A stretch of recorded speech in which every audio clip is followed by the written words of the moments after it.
Assalamualaikum sahabat Fokus Kisah. Semoga kalian dalam keadaan sehat walafiat. Terima kasih sudah klik video ini. Jangan lupa juga komen dari daerah mana kalian berasal. Yuk kita mulai kisah yang menguras perasaan ini. Di balik tawa anak-anak seusianya yang bermain ceria, ada Aldi, anak usia 10 tahun yang tak sempat mencicipi masa kecil. Ia bukan sekadar yatim piatu, tapi juga menjadi ayah dan ibu bagi adiknya yang masih bayi.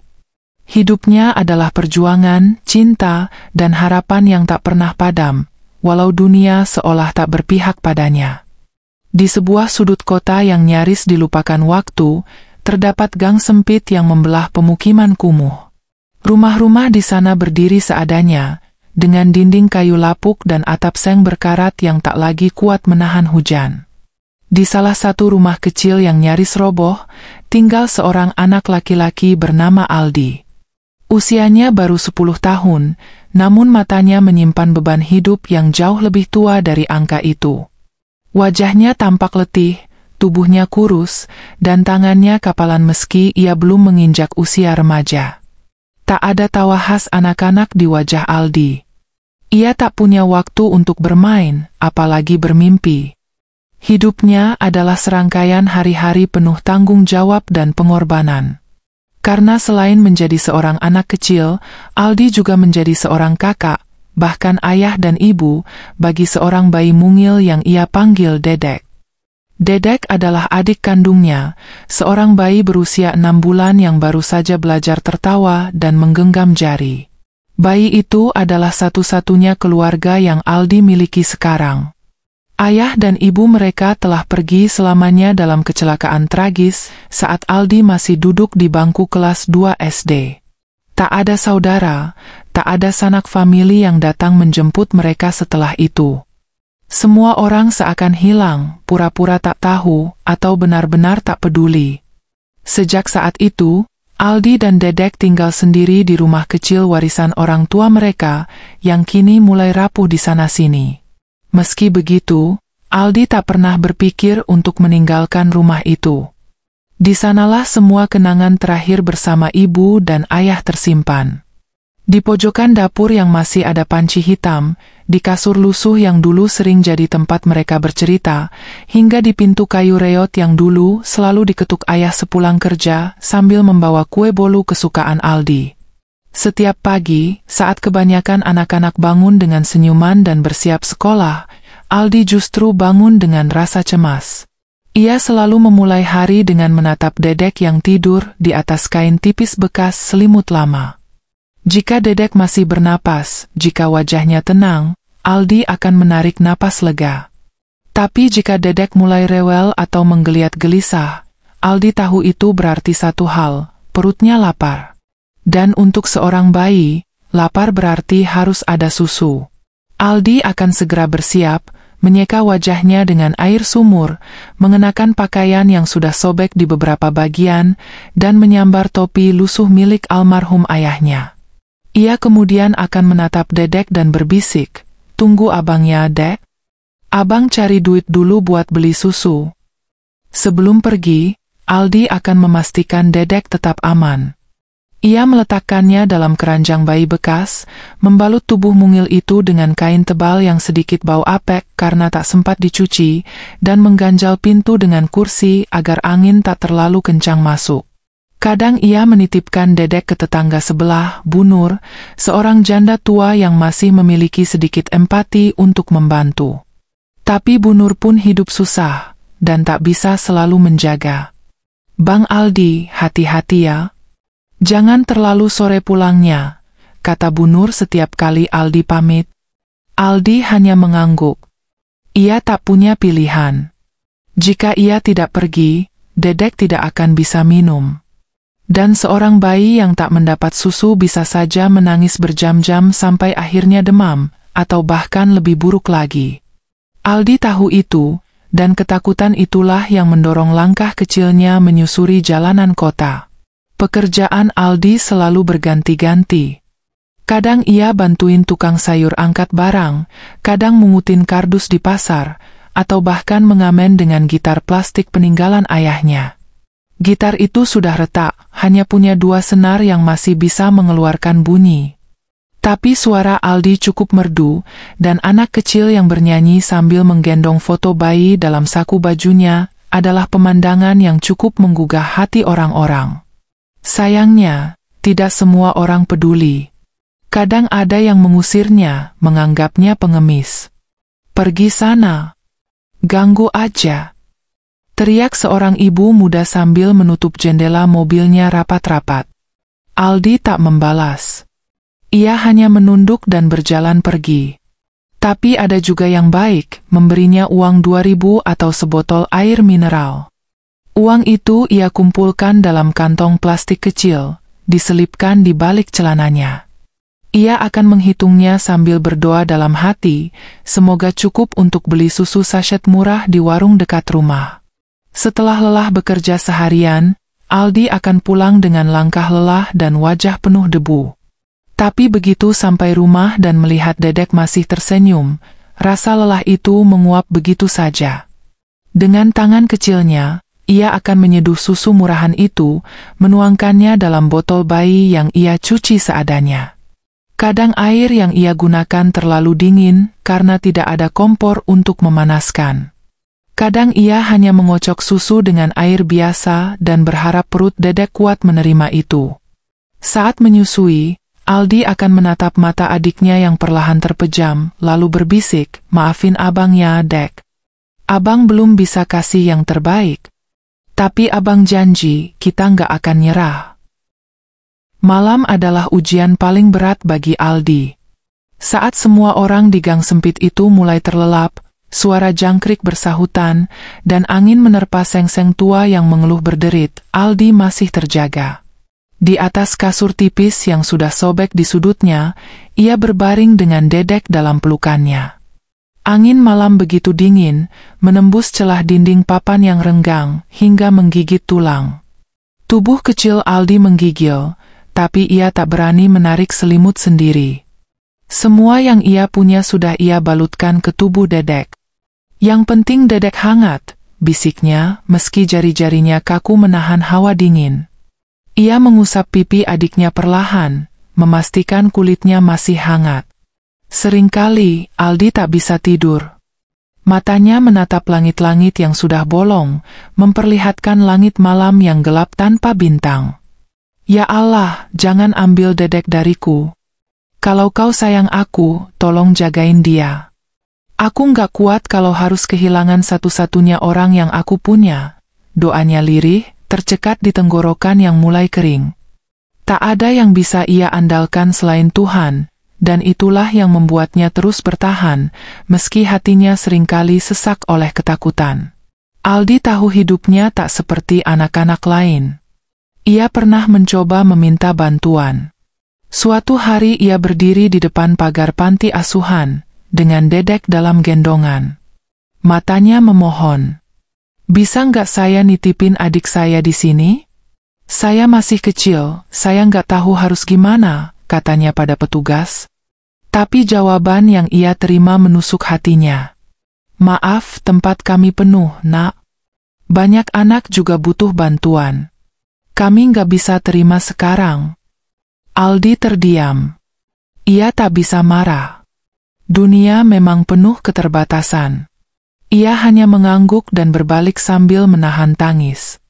Di jalan pulang, ia menatap Dedek yang tidur dengan tenang di pelukannya. "Kalau mereka nggak bisa bantu, nggak apa-apa. Kita berdua aja ya, Dek. Abang janji nggak akan ninggalin kamu." Sejak hari itu, ia menolak untuk bergantung pada orang lain. Ia takut kalau suatu hari Dedek akan diambil darinya, dibawa ke tempat asing, dan tumbuh tanpa tahu siapa kakaknya. Aldi lebih memilih kesusahan, asal ia bisa terus melihat senyum Dedek setiap pagi. Ia percaya, selama mereka saling punya, mereka akan baik-baik saja. Hari-hari berlalu dalam keheningan dan perjuangan yang tak terlihat. Tapi semesta seakan tahu bahwa cinta tulus seperti milik Aldi tak pantas dibiarkan sendiri. Di pasar tempat Aldi sering mengamen, ada seorang ibu tua, penjual nasi uduk, yang selalu memperhatikannya dari jauh. Suatu hari, saat Aldi sedang menghitung recehan hasil kerja, ibu itu mendekat. "Nak, kamu selalu bawa bayi itu. Kamu tinggal di mana?" tanyanya lembut. Aldi sempat gugup. Ia takut dianggap penipu atau malah dilaporkan ke polisi. Tapi raut wajah si ibu begitu tulus. Maka, dengan suara pelan, Aldi menjelaskan semuanya. Tentang kedua orang tuanya yang sudah tiada, tentang Dedek yang hanya bisa minum susu murah, tentang hari-harinya yang penuh rasa lapar dan kedinginan. Ibu itu terdiam, matanya berkaca-kaca. "Kamu anak kuat, Aldi. Ibu punya sedikit nasi, mau nggak makan dulu?" Aldi mengangguk. Dan untuk pertama kalinya setelah sekian lama, ia makan tanpa harus berpura-pura kenyang. "Makasih, Bu. Semoga Allah balas kebaikan Ibu," ucap Aldi. Ibu itu mengelus kepalanya. "Kamu anak baik, Nak. Tuhan pasti sayang kamu." Kata-kata itu sederhana, tapi menancap dalam hati Aldi. Ia merasa tak sendirian lagi. Ada satu hal yang selalu membuat Aldi terus melangkah, tawa Dedek. Saat Dedek mulai bisa mengeluarkan suara lucu, tertawa pelan saat melihat wajah Aldi mendekat, dunia seakan membeku sejenak. Rasa lelah hilang, kesedihan seperti menguap dari tubuh. Suatu sore, setelah lelah keliling pasar, Aldi pulang dengan membawa sebotol kecil susu sachet. Dedek menyambutnya dengan senyum dan tawa kecil. "Kamu senyum ya, Dek? Abang kangen banget lihat kamu ketawa," katanya sambil mengangkat Dedek dan memeluknya erat. Dalam pelukan itu, Aldi menangis. Bukan karena sedih, tapi karena bahagia. "Kamu tahu nggak, Dek? Kamu alasan abang bangun pagi. Kamu alasan abang masih bisa bertahan." Ia lalu menyuapi Dedek dengan hati-hati. Meski sendoknya plastik bekas, dan susunya bukan susu formula yang mahal, tapi semuanya terasa mewah bagi mereka. Cinta adalah yang membuat segala kesederhanaan jadi berharga. Dalam dunia yang dingin dan acuh, Aldi dan Dedek punya satu sama lain. Dan itu cukup untuk membuat hidup terus menyala. Di malam itu, setelah Dedek kenyang dan tertidur dalam pelukan hangat Aldi, anak kecil itu menatap langit-langit rumah yang hampir ambruk. Ia berbicara pada dirinya sendiri, seolah bicara pada Tuhan. "Aku nggak tahu sampai kapan aku bisa kuat kayak gini, tapi aku janji nggak akan nyerah." Ia tahu suatu hari akan ada jalan, akan ada perubahan. Tapi ia juga sadar bahwa sebelum hari itu tiba, ia harus bertahan. Dengan mata mulai terpejam, ia memeluk Dedek lebih erat. Di hatinya, ada doa dan harapan yang tak pernah padam. "Kalau suatu hari abang gak ada, semoga ada orang baik yang lanjutin jagain kamu ya, Dek. Tapi sebelum itu, abang bakal lakuin segalanya buat kamu. Karena abang sayang kamu lebih dari apapun." Ia mencium kening Dedek, lalu membisikkan janji terakhir malam itu. "Tidur ya, malaikat kecilku. Besok kita mulai lagi. Kita kuat, kita hebat, dan abang janji kita akan bahagia." Suatu pagi yang mendung, Aldi terbangun dengan dada berdebar. Biasanya, suara napas Dedek yang tenang menjadi musik pagi yang menenangkan. Tapi hari itu, suasananya berbeda. Dedek menggeliat lemah, kulitnya panas, dan wajahnya memerah. Tangisannya lirih, seperti menahan nyeri. Aldi panik. "Dedek, Dedek kenapa?" bisiknya, tangannya gemetar meraba dahi adiknya. Panasnya tak biasa. Aldi tak mengerti betul soal demam, tapi ia tahu ada yang tidak beres. Ia cepat-cepat mengganti kain Dedek yang basah oleh keringat. Air mata mulai menetes dari sudut matanya. "Jangan sakit dulu, Dek, jangan sekarang," katanya sambil mengguncang tubuh mungil itu pelan. Ia bingung harus berbuat apa. Di dompet kecilnya, hanya ada uang receh tak seberapa. Cukup untuk beli sebungkus susu murah, tapi jelas tak akan cukup untuk berobat. Ia ingin berlari ke klinik, tapi bayangan ditolak karena tak punya biaya membuatnya ragu. Ia menatap Dedek yang kini mulai sesak napas dan hanya bisa menangis pelan. Dunia Aldi seakan runtuh perlahan. Dalam usia 10 tahun, ia harus menatap wajah orang yang paling ia cintai menderita, tanpa tahu bagaimana menyelamatkannya. Dengan Dedek terbungkus selimut tipis dalam gendongannya, Aldi berlari menuju warung Bu Nur. Langkahnya tak tentu arah, napasnya terengah, dan matanya sembab. "Bu Nur, tolong, Dedek panas banget, Bu," katanya tergagap. Bu Nur yang sedang menyapu halaman langsung panik. Ia mendekat dan meraba dahi bayi itu. "Ya Allah, panasnya tinggi sekali, Aldi. Ini harus dibawa ke klinik," katanya cemas. Aldi menunduk, suaranya hampir tak terdengar. "Saya nggak punya uang, Bu," tangisnya pecah. Bu Nur tak berkata apa-apa, tapi segera masuk ke rumah dan mengambil dompet lusuh. Ia mengeluarkan selembar uang 50.000, lalu menggenggam tangan Aldi. "Ini, bawa Dedek ke klinik. Ibu temani. Jangan pikirin uangnya dulu." Aldi memeluk Bu Nur, tubuhnya gemetar. "Makasih Bu, makasih banyak." Suara Aldi nyaris hilang dalam tangis. Ia merasa seperti sedang tenggelam dan tiba-tiba ada tangan yang menariknya kembali ke permukaan. Dalam kepanikannya, ia hanya berharap Dedek bisa bertahan. Ia berlari menyusuri gang dengan Bu Nur di belakangnya, sambil terus berbisik, "Bertahan ya, Dek, jangan tinggalin Abang." Harapan besar. Klinik kecil di ujung jalan itu tak mewah, tapi pagi itu terasa seperti istana harapan bagi Aldi. Perawat menyambut mereka dengan cepat setelah melihat kondisi Dedek. Tubuh mungil itu langsung dibaringkan di atas kasur periksa. Dokter memeriksa dengan teliti, sementara Aldi berdiri kaku di sudut ruangan. Wajahnya pucat, matanya tak lepas dari Dedek. Demam tinggi, kemungkinan karena infeksi saluran pernapasan. "Untung cepat dibawa ke sini," kata dokter. Aldi hanya bisa mengangguk, lidahnya keluh. Ia melihat jarum suntik menembus kulit halus adiknya, melihat cairan infus menetes pelan, dan hatinya seperti ditusuk ribuan jarum. Ia ingin menangis, tapi harus kuat. "Dia bisa sembuh kan, Dok?" tanyanya pelan. Dokter tersenyum tipis. "Kalau dirawat dengan baik dan diberi obat, insya Allah bisa. Tapi butuh waktu." Aldi menatap Dedek yang kini tertidur lemah. Ia merasa tubuhnya ikut lemas. Tapi di tengah rasa takut itu, ada percikan harapan kecil. Setidaknya, kini ia tahu Dedek sedang dalam perawatan yang benar. Ia duduk di samping ranjang, menggenggam tangan adiknya yang dingin, dan berkata, "Abang di sini, Dek. Nggak akan kemana-mana. Kita lawan sakit ini bareng-bareng." Malam itu, Aldi tidur di lantai beralaskan jaket lusuh. Di samping ranjang Dedek, ia menggenggam botol susu kosong dan menatap cairan infus yang menetes satu-satu. Klinik itu sederhana, tapi malam itu baginya terasa seperti ruang penuh doa.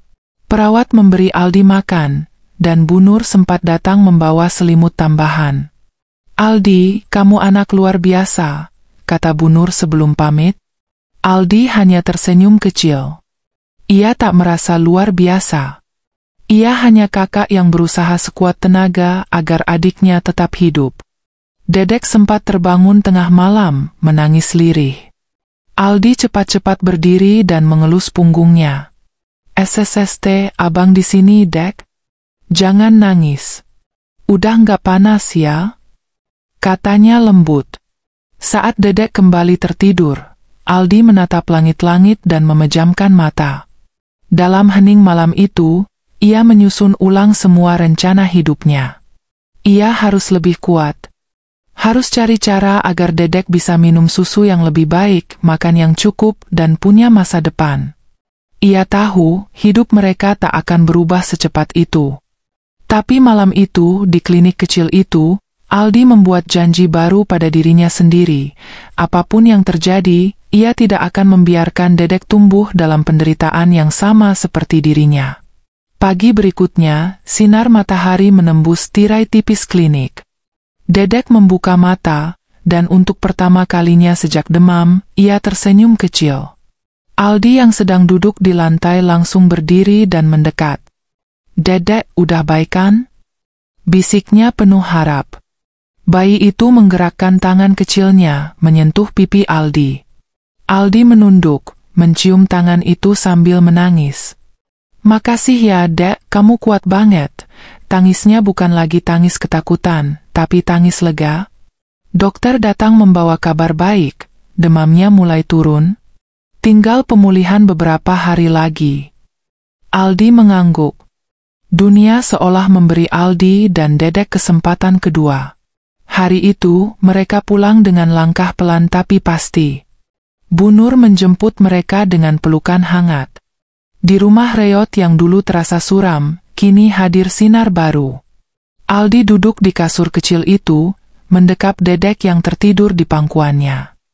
Hatinya berbisik, selama kita masih bersama, dunia nggak akan bisa kalahkan kita. Pelukan itu bukan sekadar kasih sayang, tapi bukti bahwa di tengah hidup yang pahit, cinta tetap menjadi kekuatan paling besar untuk bertahan. Sejak keluar dari klinik, langkah Aldi terasa lebih ringan. Bukan karena beban hidupnya berkurang, tapi karena harapan itu kini punya bentuk. Dedek sembuh. Itu lebih dari cukup untuk menghidupkan kembali semangatnya yang sempat padam. Ia mulai mencari pekerjaan tambahan. Di pagi hari, ia tetap membantu Bu Nur berjualan. Siang sampai sore, ia menawarkan jasa cuci motor di ganggang sempit. Dan malam harinya, ia mengamen di perempatan jalan, sambil menidurkan Dedek dalam gendongan kain di dadanya. "Abang nyanyi ya, Dek, biar kamu cepat tidur," katanya pelan suatu malam, saat suara kendaraan berseliweran memekakkan telinga. Banyak yang hanya lewat tanpa menoleh. Tapi ada juga yang sesekali menyodorkan receh atau selembar uang ribuan. Aldi selalu membungkuk sopan, "Terima kasih, Kak, semoga dilancarkan rezekinya." Meski lelah dan keringat menempel di tubuh kecilnya, Aldi tak pernah mengeluh. Karena setiap kali ia pulang dan melihat Dedek tidur nyenyak, hatinya seperti diisi ulang dengan kekuatan baru. Ia tahu dunia tak selalu ramah, tapi Aldi telah belajar bahwa cinta mampu menumbuhkan harapan bahkan di tanah yang paling gersang. Suatu sore, saat Aldi tengah menyapu halaman warung Bu Nur, datang seorang pria muda berpakaian santai dan membawa kamera. Pria itu memperhatikan Aldi dari kejauhan, lalu mendekat. "Namamu Aldi, ya? Aku sering lihat kamu gendong bayi sambil kerja," katanya ramah. Aldi mengangguk ragu, matanya waspada. "Maaf Mas, saya nggak nyari masalah," pria itu tertawa kecil. Bukan gitu. Saya YouTuber. Saya suka buat konten sosial. Boleh nggak saya rekam kisahmu?" Aldi terdiam. Ia belum pernah ada yang bertanya begitu. Tapi wajah pria itu terlihat tulus. Aldi menatap Dedek yang sedang tertidur di pojok warung, lalu mengangguk pelan. "Asal jangan pisahin saya sama Dedek," jawabnya serius. Esok harinya, pria itu datang lagi, membawa roti, susu, dan perlengkapan bayi. Ia duduk di lantai bersama Aldi, mulai merekam kisah hidupnya. Aldi bercerita sambil sesekali menangis, terutama saat mengenang saat-saat kritis Dedek di klinik.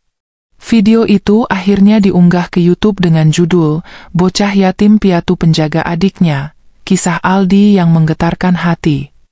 Dalam beberapa hari, video itu viral. Komentar netizen membanjiri kolom, banyak yang terharu dan ingin membantu. Aldi tak pernah menyangka bahwa kejujuran dan ketulusan bisa membuka pintu rezeki yang selama ini ia kira tertutup rapat. Tak lama setelah video itu viral, Bu Nur mendapat telepon dari seorang pengusaha dermawan. "Kami ingin bantu Aldi dan adiknya. Apa mereka bersedia tinggal di tempat yang lebih layak?" tanya suara dari seberang. Aldi gemetar saat diberitahu. Ia terdiam cukup lama sebelum menjawab pelan, "Kalau itu bikin Dedek lebih nyaman, saya mau." Beberapa hari kemudian, datanglah mobil kecil menjemput mereka. Aldi memeluk Bu Nur erat-erat sebelum masuk ke dalam mobil. "Makasih Bu Nur, kalau nggak ada ibu, saya mungkin udah kehilangan Dedek." Bu Nur menangis, mengusap kepala Aldi. "Ibu cuma bantu sedikit, yang besar itu hatimu sendiri, Nak."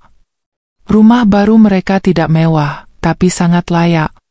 Ada kasur empuk, dapur bersih, bahkan sebuah kamar kecil khusus untuk Dedek. Aldi tertegun menatapnya. "Ini buat kita, Dek?" bisiknya sambil mencium pipi adiknya. Sore itu, ia duduk di balkon, menatap matahari yang mulai tenggelam, sambil memangku Dedek yang tertawa kecil. Ia tak percaya hidupnya bisa berubah sedemikian rupa. Ia tahu, semua ini berkat Tuhan dan cinta yang ia tanam tanpa pamrih. Kini, bukan hanya ia yang menjaga Dedek, tapi dunia pun mulai ikut memeluk mereka dalam kebaikan. Waktu berlalu.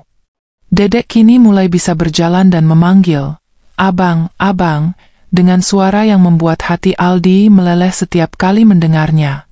Rumah mereka kini ramai dikunjungi orang baik yang ingin bersilaturahmi atau sekadar memberikan donasi. Salah satu relawan bahkan mengurus administrasi agar Aldi dan Dedek bisa mendapatkan hak pendidikan dan kesehatan dari negara. Aldi kini bersekolah di sebuah yayasan sambil tetap bekerja ringan membantu pengurus panti. Ia pandai, cepat belajar, dan sangat disukai teman-temannya. Sementara Dedek dititipkan di Daicara yang aman dan nyaman. Setiap sore, Aldi menjemput Dedek dengan senyum lebar, dan selalu membawa satu roti kecil. "Ini buat kamu, pejuang abang yang paling lucu," katanya sambil menggendong Dedek. Hidup mereka memang masih sederhana, tapi kini penuh arah dan harapan. Setiap malam sebelum tidur, Aldi selalu berdoa, "Ya Allah, terima kasih karena Kau nggak pernah tinggalin aku. Semoga aku bisa besar dan jadi orang baik, buat lindungin Dedek terus sampai dia besar nanti." Dan di setiap doa itu, ada cinta yang tak pernah habis, cinta seorang kakak yang tumbuh tanpa ayah dan ibu, tapi mampu menjadi segalanya bagi satu jiwa kecil yang ia lindungi dengan sepenuh hati. Setiap kali orang bertanya, "Siapa yang ngajarin kamu kuat, Aldi?" ia akan tersenyum dan menjawab, "Dedek. Karena aku tahu, kalau aku lemah, dia juga bisa hancur." Kisah Aldi menjadi inspirasi banyak orang. Ia pernah diundang ke acara televisi, dipuji sebagai bocah luar biasa. Tapi bagi Aldi, penghargaan terbesar bukanlah kamera atau sorotan. Penghargaan itu adalah setiap pagi di mana ia masih bisa melihat Dedek tertawa, masih bisa menyuapi dengan tangan sendiri, dan masih bisa berkata, "Abang di sini, jangan takut." Dunia bisa saja berubah, tapi cinta yang ditanam Aldi sejak hari pertama Dedek hadir tak akan pernah luntur. Di balik tubuh kecilnya, tersembunyi keberanian seorang pahlawan. Seorang anak berusia 10 tahun yang memilih untuk tidak menyerah, tidak lari dari tanggung jawab, dan percaya bahwa cinta bisa menaklukkan apapun. Dan setiap kali seseorang melihat mereka di jalan, Aldi menggandeng Dedek sambil tersenyum kecil. Orang-orang akan tahu, cinta sejati itu nyata. Dan namanya adalah Aldi.